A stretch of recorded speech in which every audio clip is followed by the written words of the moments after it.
आज यहाँहरूसँगै मौका भन्ने विषय लिएर परमेश्वरको वचन अध्ययन गर्ने समय लिनेछु।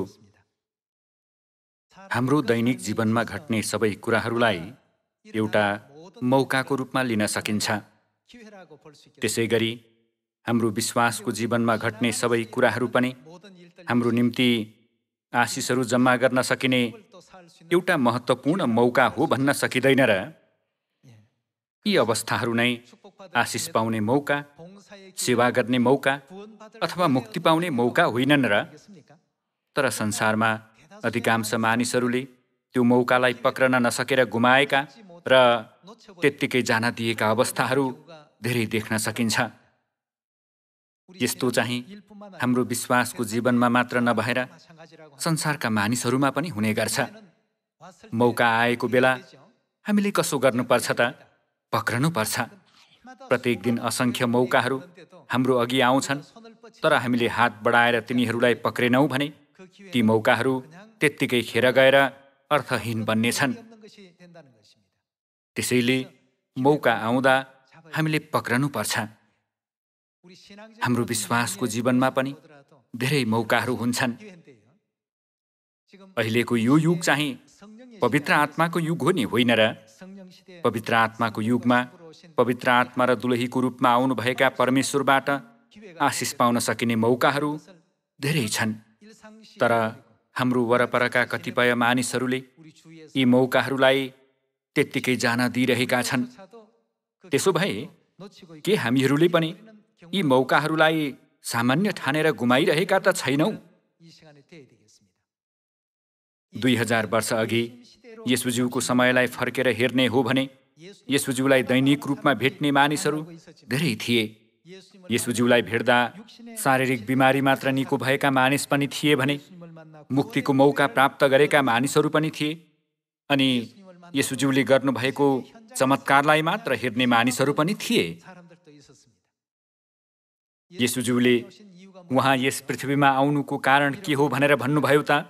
म हराएकालाई खोज्न र बचाउन आएको हुँ भन्नुभयो। तर त्यो समयमा धेरै मानिसहरूले मुक्तिको मौकालाई गुमाएका थिए। आज उहाँले कस्तो आश्चर्य कर्म गर्नुहुन्छ होला भन्ने सोच्दै रमाइलोको लागि मात्र येशूज्यूलाई पछ्याएका मानिसहरू पनि धेरै थिए। अनि येशूज्यूले जौका 5 रोटी र 2 माछाद्वारा 5000 जनालाई खुवाउनु भएर अझ 12 डाला बाँकी रहने गराउनु भएको चमत्कार देखेपछि उनीहरूले येशूज्यूलाई हाम्रो राजा बनाऊ भने। उनीहरूले येशूज्यूलाई आफ्ना शारीरिक इच्छाहरू पूरा गरिदिन सक्ने शारीरिक राजाको रूपमा मात्र देखे। आजको यस पवित्र सब्बात दिन चाहिँ परमेश्वरले सम्पूर्ण मानव जातिमाथि आशिष झारिदिनुहुने दिन हो। यस दिनलाई हामीले कस्तो दिनको रूपमा लिनुपर्छ होला? के यो मौका होइन र? यो आशिषको मौका थाहा नपाएका मानिसहरूले यसलाई गुमाउनेछन्। आज यस ठाउँमा उपस्थित हुनुभएका मायालु सियोनका परिवारहरूले चाहिँ यो मौकालाई पक्रनु भएको छ। यसरी परमेश्वरले हाम्रो मुक्तिको निम्ति दिनुभएका कुनै पनि मौकाहरूलाई हामीले कहिल्यै गुमाउनु हुँदैन। 2000 वर्ष अघि असङ्ख्य मानिसहरूले येशूज्यूलाई भेटे पनि उनीहरूमध्ये धेरैजसोले उहाँबाट केही पनि प्राप्त गरेनन्।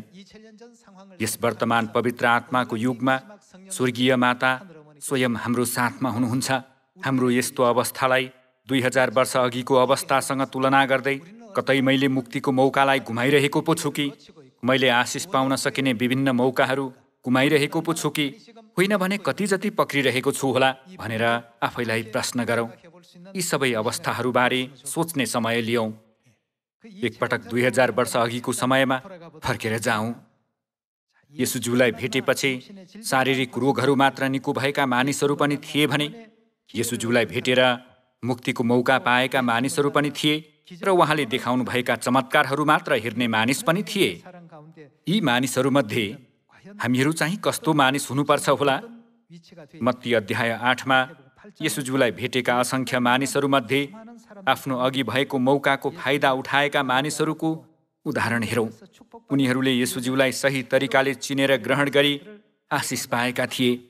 मत्ती 8को 5को वचन हेर्ने हो भने येशू कफरनहुममा पस्नुहुँदा एकजना कप्तान उहाँ कहाँ आएर बिन्ती गर्न लागे, तिनले भने, हे प्रभु, मेरो नोकर पक्षाघातले साह्रै दुःख पाएर घरमा ओछ्यान परेको छ।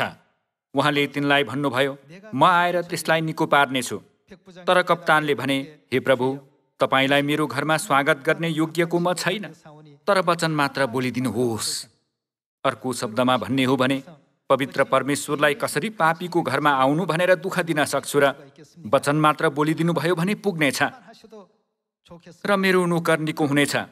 किनकि म पनि अधिकारीहरूका अधीनमा छु अनि मेरो अधीनमा सिपाहीहरू छन्।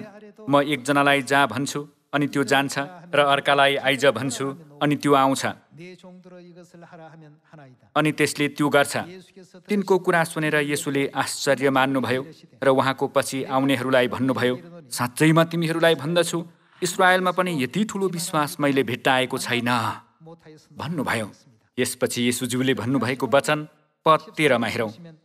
तब येशूले कप्तानलाई भन्नुभयो, जाऊ, जस्तो तिमीले विश्वास गरेका छौ त्यस्तै तिमीलाई होस्। अनि त्यो नोकर त्यही घडी निको भयो भनिएको छ। कप्तानले येशूज्यूलाई सही तरिकाले चिनेर महसुस गरे। सुरुको मण्डलीको समयमा पनि येशूज्यूको सेवा कार्यको अवधिमा धेरै मानिसहरूले येशूज्यूलाई भेट्ने मौका पाएका थिए। येशूज्यूलाई भेटेका मानिसहरूका निम्ति त्यो चाहिँ जीवनमा एकचोटि मात्र पाउन सकिने मौका थियो। दुर्भाग्यवश ती मानिसहरूले मुक्तिको अनुग्रह प्राप्त गर्न सकेनन्, तर ती सबै मौकाहरूलाई त्यत्तिकै जान दिए। तर कप्तानको अवस्था भने फरक थियो। येशूज्यूलाई भेट्दा तिनले आफ्नो विश्वास पूर्ण रूपमा देखाए र त्यसद्वारा तिनले आफ्नो कमारा निको हुने अनुग्रह पनि प्राप्त गरे नि, होइन र? असंख्य मौकाहरू पाए पनि मुक्तिलाई नपक्रेका मूर्ख मानिसहरू धेरै थिए। केही मानिसहरूले मुक्तिको मौकालाई पनि पक्रे भने केहीले शारीरिक रोग निको हुने कुरालाई मात्र हेरे र केहीले चाहिँ चमत्कारलाई मात्र हेरे। यो युगमा हामीहरू पनि कतै ती मूर्ख मानिसहरूले जस्तै यस्ता कुराहरूलाई दैनिक जीवनको सामान्य हिस्सा झैँ ठानेर मौका गुमाइरहेका छौँ कि अथवा परमेश्वरले अहिले दिइरहनुभएका आशिषहरूलाई पक्रिरहेका छौँ त?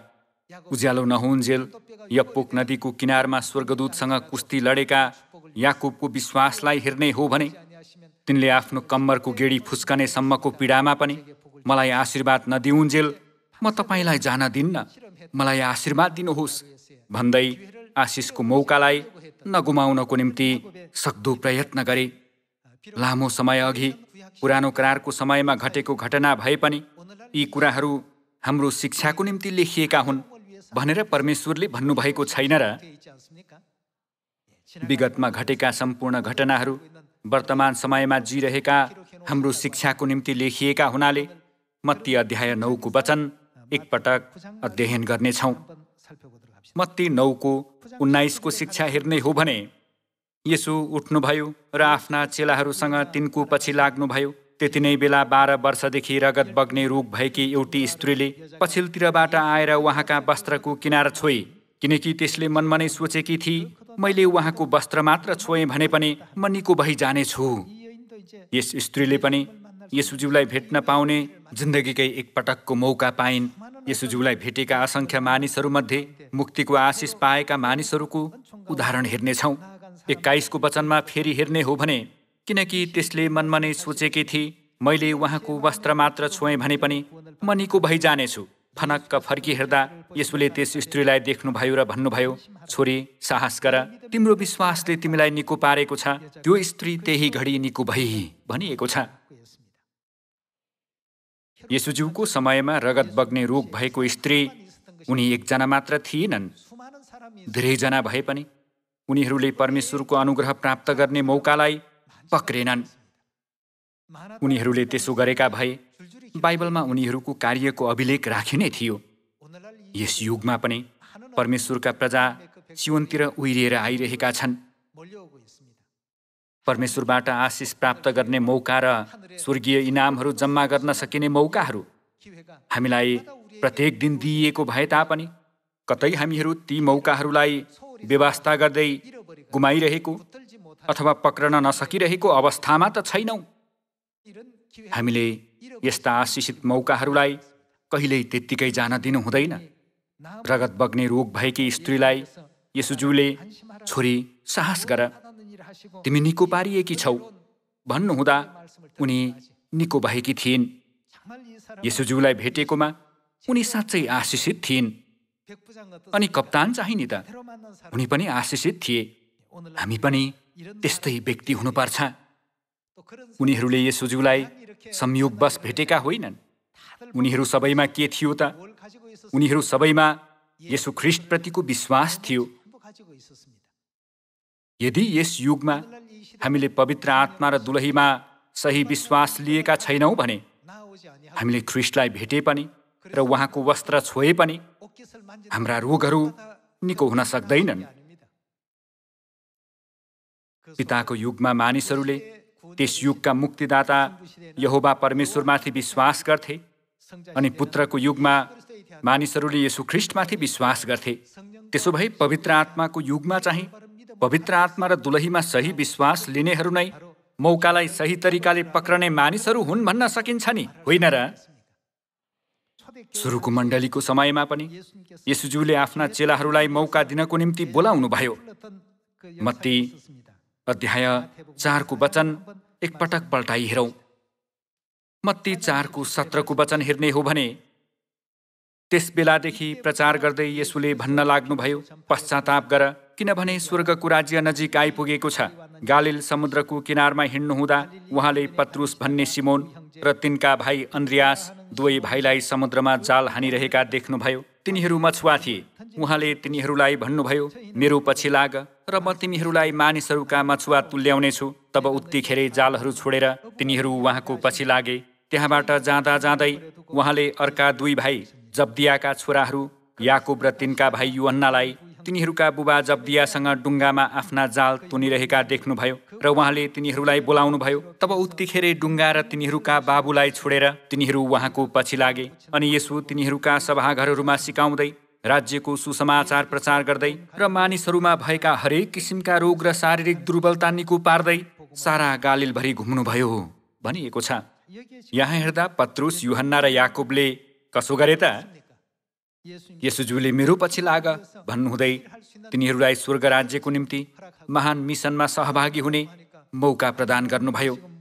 तब तिनीहरूले, म धेरै काम गर्नमै व्यस्त छु, त्यसैले तपाईँलाई पछ्याउन सक्दिनँ भन्दै मौका गुमाएनन्। मौका आउँदा तिनीहरू सबैले त्यसलाई पक्रे।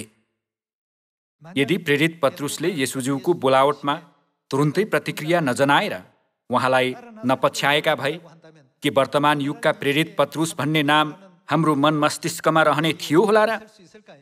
त्यसै गरी यूहन्ना भन्ने नाम अनि याकुब भन्ने नाम पनि के हामीलाई याद हुने थियो होला र? ती प्रेरितहरूले मुक्तिको अनुग्रह मात्र प्राप्त गरेनन्, तर पृथ्वीमा रहने क्रममा परमेश्वरको कार्य गर्दै साँच्चै आशिषित हुने उत्तम मौका पनि पक्रे।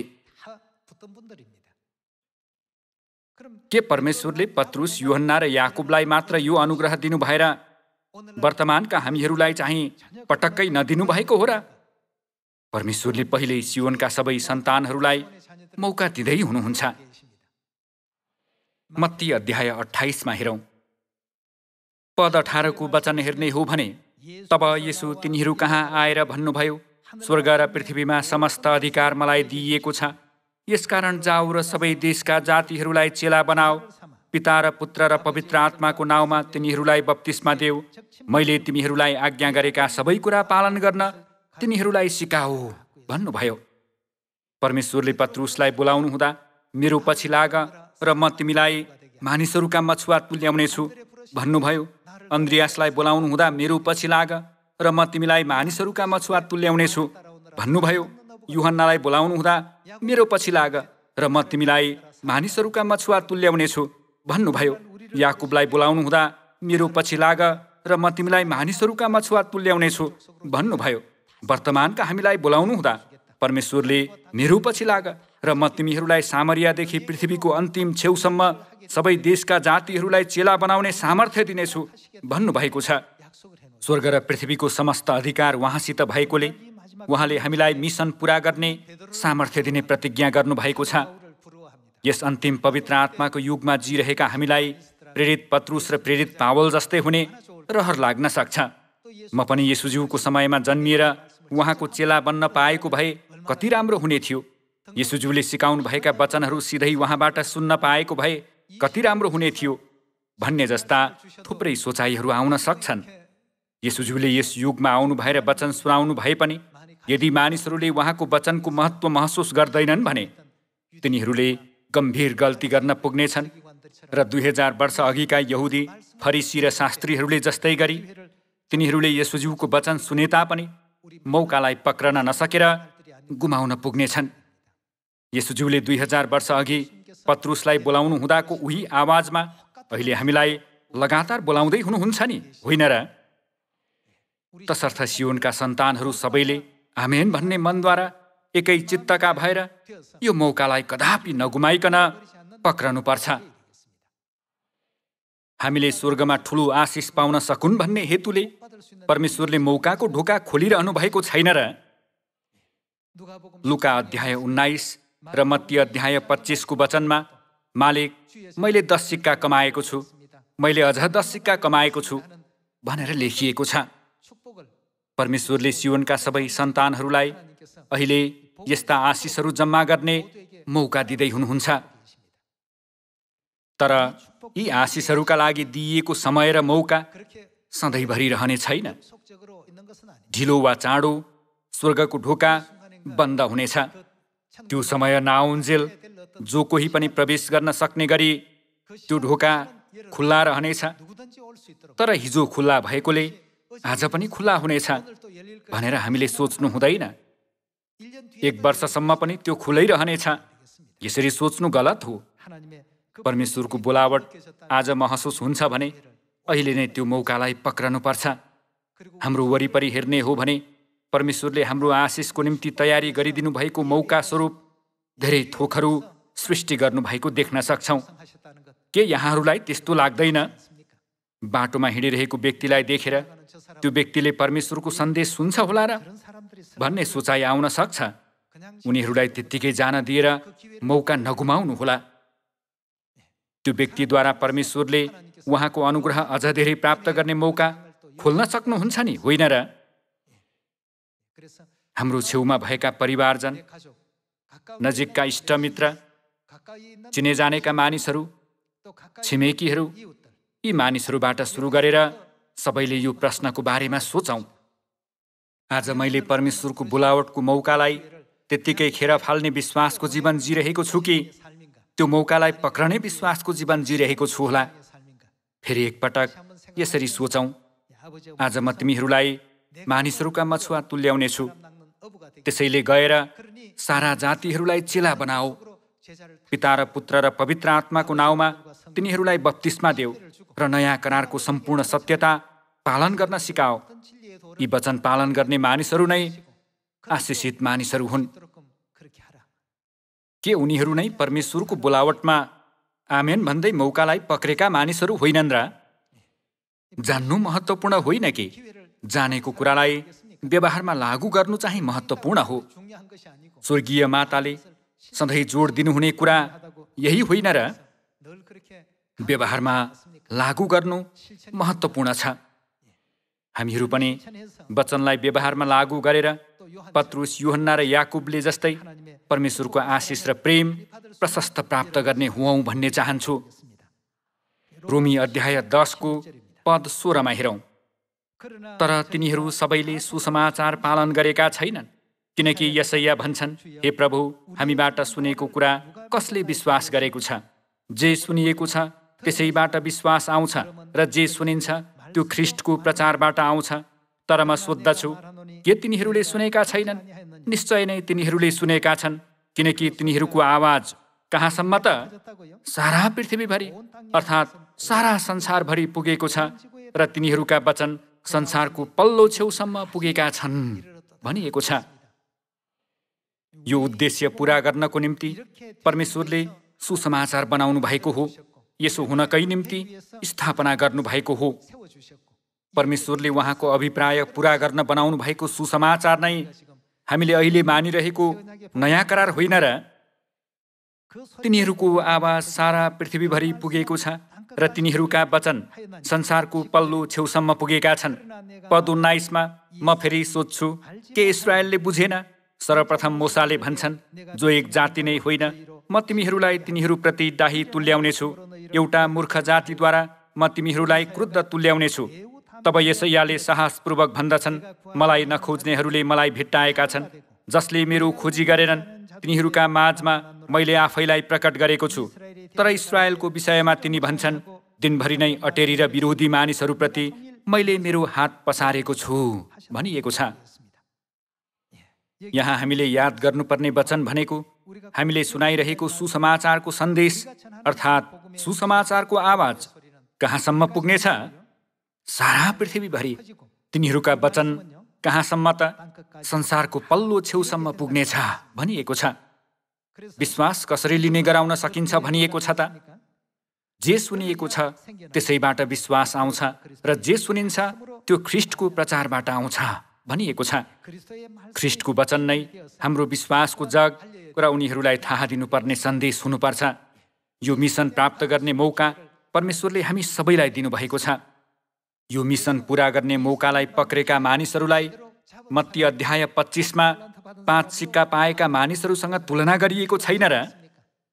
लुकाको सुसमाचारमा उस्तै विषयद्वारा उनीहरूलाई 10 सिक्का वा 5 सिक्का कमाएका मानिसहरूसँग तुलना गरिएको छ। दाजुभाइ तथा दिदीबहिनीहरू, महिमित स्वर्ग राज्य प्रवेश गर्ने मौका कदापि नगुमाऊ। यहोशूको समयमा इस्राएलीहरू सबैजना एकै मनका भएर यरीहोतिर एकसाथ कराए जस्तै यस युगमा पनि सियोनका सबै सन्तानहरू एकसाथ कराउनुपर्छ। हामी सन्तानहरू जागा भएको परमेश्वर चाहनुहुन्छ। यदि परमेश्वर स्वयंले सामरियामा र पृथ्वीको अन्तिम छेउसम्म सुसमाचार फैलाउनु भयो भने उहाँलाई त्यो पुरा गर्न 1 दिन वा 1 घण्टा पनि लाग्दैन। उहाँले 1 मिनेटमै पुरा गर्न सक्नुहुन्छ। परमेश्वर स्वयंले यी सबै कार्यहरू गर्न सक्नुहुन्छ। तैपनि उहाँले यो मौका हामीलाई दिनुभएको छ। त्यसैले हामीले पुरा गर्नै पर्छ। पिता र पुत्र र पवित्र आत्माको नाउँमा बप्तिस्मा दिनु नै यस युगका मानिसहरूले गर्नुपर्ने कार्य हो। त्यसैले परमेश्वरले पत्रुस, अन्द्रियास र याकुबलाई बोलाउनु भएर यो मिसन सुम्पनु हुँदा, के तिमी सुसमाचारको मिसन पुरा गर्नेछौ भनेर सोध्नुभयो। तिनीहरूले बिना हिचकिचाहट तुरुन्तै उहाँलाई पछ्याए। तिनीहरूले म तपाईँलाई पछ्याउनेछु भन्दै कार्यद्वारा आफ्नो विश्वास प्रकट गरे। मत्ती अध्याय 28 को वचन जस्तै परमेश्वरले हामीलाई यो सुसमाचार सामरियामा र पृथ्वीको अन्तिम छेउसम्म सारा जातिहरूलाई प्रचार गरेर उहाँले आज्ञा गर्नुभएका सबै कुरा पालन गर्न सिकाउँदै डोर्याउनु भन्नुभएको छ। यो वचन वर्तमान समयका हामीलाई दिनुभएको हो। प्रेरितहरूले पनि परिश्रम साथ सुसमाचार सुनाए। प्रेरित पावलले पनि त्यस युगका मुक्तिदाताको विषयमा गवाही दिने कार्यलाई उल्लेखनीय ढङ्गले पूरा गरे। वर्तमान यस युगमा जिरहेका हामीलाई दिइएको यो मौका गुमाउने कोही पनि हुनु हुँदैन। हामीले मौका गुमायौँ भने अघिल्लो युगका सन्तहरूको सबै परिश्रम व्यर्थ हुन पुग्नेछ। हामीले सक्दो प्रयत्न गर्नुपर्छ। 400 मिटर रिले दौडका धावकहरूमध्ये अन्तिम धावक नै टोलीले कुन स्थान हासिल गर्छ भनेर निर्धारण गर्ने व्यक्ति होइन र? अन्य धावकहरूले प्रथम स्थान हासिल गर्न द्रुत गतिमा दौडे पनि अन्तिम धावक पछि पर्यो भने पुरै टोली नै अन्तिम हुन पुग्नेछ। परमेश्वरले सुरुको मण्डलीका सन्तहरूद्वारा निर्माण गर्नुभएको यो सुसमाचार हामीद्वारा मात्र पूरा हुने गरी बनाउनु भएकोले यो युगमा जिरहेका हामीहरू सबैभन्दा जोसिला अगमवक्ताहरू हुनुपर्छ। हामीलाई दिइएको यो मौकालाई कदापि गुमाउनु हुँदैन। स्वर्गीय पिता स्वयं यस पृथ्वीमा आउनुभयो र हाम्रो साथमा रहनुभएकी स्वर्गीय माता स्वयंले हामी सन्तानहरूलाई अनुग्रह, मुक्ति र आशिषको मौका प्रदान गरिरहनु भएको छ। त्यो मौका त शाब्दिक रूपमा मात्र सीमित छ। मेरो दैनिक जीवनसँग त्यसको कुनै सरोकार छैन भनेर हामीले कदापि सोच्नु हुँदैन। परमेश्वरले पावललाई बोलाउनु भए झैँ हामी सबैलाई बोलाउनु भएको छ। परमेश्वरले म तिमीहरूलाई मानिसहरूका मछुवा तुल्याउनेछु भन्नुहुँदा हामीहरू आमेन भन्दै उहाँलाई सँगै पछ्याउँ र पिता र माताको महिमा सामरियामा र पृथ्वीको अन्तिम छेउसम्म जोडका साथ गवाइदियौँ। कप्तान र रगत बग्ने रोग भएकी स्त्रीले झैँ आफूलाई दिइएको सम्पूर्ण मौकालाई पक्रन सक्ने परमेश्वरका सुन्दर सन्तानहरू सबैजना भइदिन हुन अनुरोध गर्दै प्रवचन समाप्त गर्न चाहन्छु। धन्यवाद।